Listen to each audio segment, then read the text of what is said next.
Jose, maybe tell us a little bit about the project you're exhibiting here today. Yeah, sure, of course.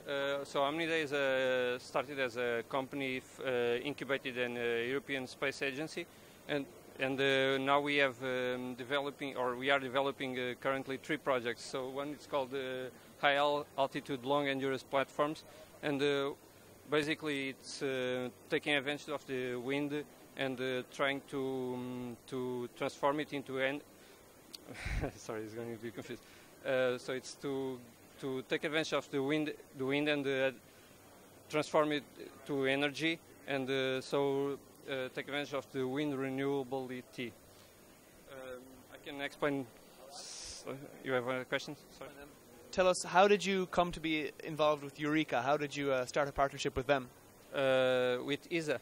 The CEO of the company, Tiago Pardal, he was a student. They are not a traineeship at ESA, and then they have an incubator there, and the company started actually based in Holland, and then moved to Portugal. And your project has received some funding from the European Commission? Yeah, sure. One other project called Energon tries to convert CO2 back into hydrocarbons. I'm the student involved in that, or not the student, the master involved in that project, because I was integrated in the company, and we got 3 years funding from the EU. And what specific EU goals in terms of green tech and climate change are you working to achieve? Yeah, for example, with Energon, we shift to have a complete cycle, so recycle CO2 into hydrocarbons, and then the hydrocarbons back into CO2. So that's one of the goals in the EU policies. Do you think the EU's energy and climate goals are ambitious enough? Do you think that you're playing a part in the end result?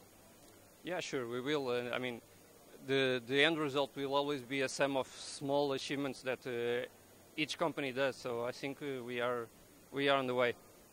And in terms of innovation policy, how do you see the EU doing in that? Do you think that the EU is pushing hard enough to transform patents and ideas, for example, into concrete products like yours? Yeah, I think so. I mean, you can always go into the FP7 programs and join together with other countries and companies and gain expertise from several places. So I think it's a good effort from the EU.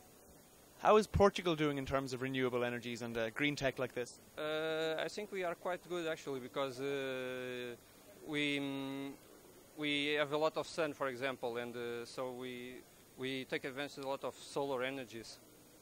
And also, I mean, wind, we have a high area of coast, so we can also take advantage of that. Yeah, if you want to speak.